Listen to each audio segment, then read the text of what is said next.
நஹ்மதுஹு வனுஸல்லி அலா ரசூலிஹில் கரீம் அம்மா பஅத். திருக்குர்ஆன் மற்றும் ஹதீஸுகளை புரிந்து கொள்ள இஸ்லாமிய கல்வியில் திறமையும் ஞானமும் இருக்க வேண்டியது அவசியமாகும். வெறுமனே அரபியை பேச கற்றுக்கொள்வதால் மட்டும் திருக்குர்ஆன் ஹதீஸ்களுக்கு விரிவுரை செய்ய இயலாது. கண்ணியமிக்கவர்களே, உண்மை என்னவென்றால் திருக்குர்ஆனில் 2 விதமான ஆயத்துகள் உள்ளன. ஒன்று பொதுவான உபதேசங்களும் படிப்பினை தரும் நிகழ்வுகளும் ஆகும். உதாரணமாக, உலகின் அற்பத்தனத்தை விவரித்து பேசுதல், சொர்க்கம் நரகத்தின் நிலைகளை விவரித்து பேசுதல், அல்லாஹுவின் மீது அச்சத்தை ஏற்படுத்தி மறுமையின் சிந்தனைகளை ஏற்படுத்துதல் ஆகியவையாகும். கண்ணியமிக்கவர்களே, இவை போன்ற வசனங்கள் இலகுவானதாகும். அரபி மொழி தெரிந்தவர்கள் எல்லோருமே இவ்வசனத்தை புரிந்து கொள்ள முடியும். இவ்வாறுள்ள ஆயத்துகளை பற்றி அல்லாஹு தஆலா கூறியுள்ளான். திட்டமாக நாம் திருக்குர்ஆனை உபதேசிக்கும் பொருட்டு மிக எளிதாக்கி வைத்துள்ளோம். 2வது வகை வசனங்கள், அவற்றில் மசாயில்களும் சட்டங்களும் கொள்கை மற்றும் ஞானம் சம்பந்தப்பட்ட விஷயங்களும் விவரிக்கப்பட்டிருக்கும். கண்ணியமிக்கவர்களே, இந்த வசனங்களை விளங்குவதும் இவற்றிலிருந்து சட்டங்களை எடுப்பதும் எல்லோருக்கும் சாத்தியமான விஷயமல்ல.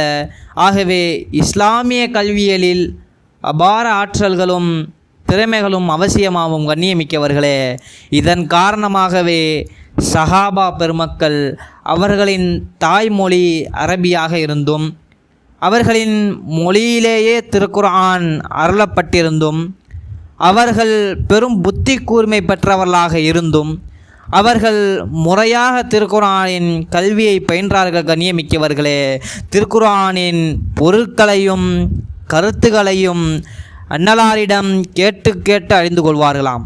அதற்காக அதிகமான கால நேரங்களை ஒதுக்கக்கூடியவர்களாக இருந்தனர். கண்ணியமிக்கவர்களே, சஹாபாக்களே கூறியுள்ளார்கள், நாங்கள் நபி அவர்களிடம் 10 ஆயத்துகளை கற்றுக்கொண்டால் அதன் அர்த்தங்களையும் அவை சார்ந்த அனைத்து சட்டத்திட்டங்களையும் அமல்கள் ஆகியவற்றையும் முழுமையாக அறிந்து கொள்ளாதவரை அடுத்த ஆயத்துகளை கற்றுக்கொள்ள மாட்டோம்.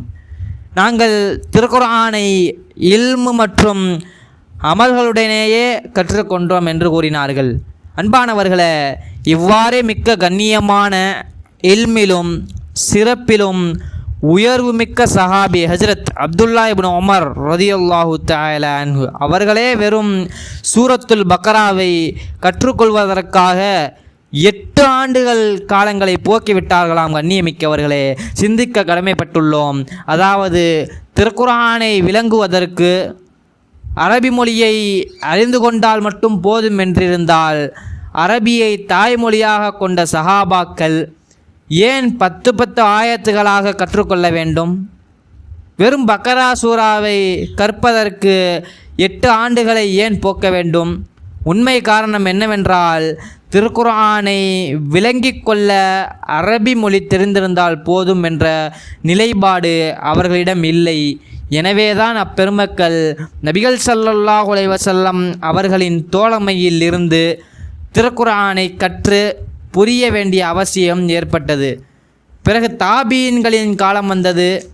அவர்களும் சஹாபாக்களிடம் சென்று அவர்களின் தோழமையிலிருந்து கேட்டு திருக்குர்ஆனுடைய பொருள்களையும் கருத்துகளையும் முழுமையாக கற்றார்களாம். கண்ணியமிக்கவர்களே, ஆகவே நாமும் தலைச்சிறந்த பேணுதல் மிக்க ஆலிம்களிடம் சென்று திருக்குர்ஆன் மற்றும் ஹதீஸுகளை முழுமையாக புரிந்து கொள்ள முயற்சி செய்ய வேண்டும். கண்ணியமிக்கவர்களே, அதனால் ஏற்படும் பயன் என்னவென்றால், நாம் எங்கேயாவது புரியாமையினால் தவறான அர்த்தங்களையோ கருத்துகளையோ கூறிவிட்டால் அந்த ஆலிம் பெருமக்கள் அத்தவறுகளை சுட்டிக்காட்டி திருத்துவார்கள். கண்ணியமிக்கவர்களே, அவ்வாறு இல்லாமல் நாமவே திருக்குர்ஆனை விளங்க, அர்த்தம் சொல்ல, அதிலிருந்து சட்டங்களை இயற்ற ஆரம்பித்து விட்டால் சில சமயங்களில் நாம் செய்யும் தவறு நமக்கே தெரியாமல் போகிவிடும் கண்ணியமிக்கவர்களே.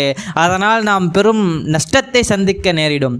நபி அவர்கள் இது போன்ற விஷயங்களை தவிர்த்து கொள்ளும்படி கூறியுள்ளார்கள். மேலும் இப்படிப்பட்ட துணிச்சலை வளர்த்து கொள்பவர்களை பார்த்து கடும் எச்சரிக்கை விடுத்துள்ளார்கள். அன்பானவர்களே, நபிகள் ஸல்லல்லாஹு அலைஹி வஸல்லம் அன்னவர்கள் கூறியுள்ளார்கள், எவர் திருக்குர்ஆனுடைய விஷயத்தில் தமது சுய கருத்தை கூறுகிறாரோ அதை அவர் சரியாக கூறினாலும் அவர் தவறு செய்துவிட்டார் என்பதாக கூறியுள்ளார்கள். கண்ணியமிக்கவர்களே, மற்றொரு இடத்தில் கூறியுள்ளார்கள், எவர் திருக்குர்ஆனின் விஷயத்தில் கல்வியறிவு இல்லாமல் எதையேனும் கூறிவிட்டால் அவர் தமது தங்குமிடத்தை நரகத்தில் ஆக்கி கொள்ளட்டும் என்பதாக கூறியுள்ளார்கள். எனவே அந்த ஆயத்துகளுக்கு நாமவே ஒரு கருத்தை கூறுவது தவறானதாகும். ஆலிம்களிடம் கேட்டு அவர்களிடம் பயிற்சி பெற்றவர்களாக அந்த கருத்தை விளங்கி கொள்ள வேண்டும் என்பதாக கூறி இவ்வுரையை நிறைவு செய்கிறேன். வாஹிரு தஹ்வானா அனில் ஹம்துலில்லாஹி ரப்பில் ஆலமீன்.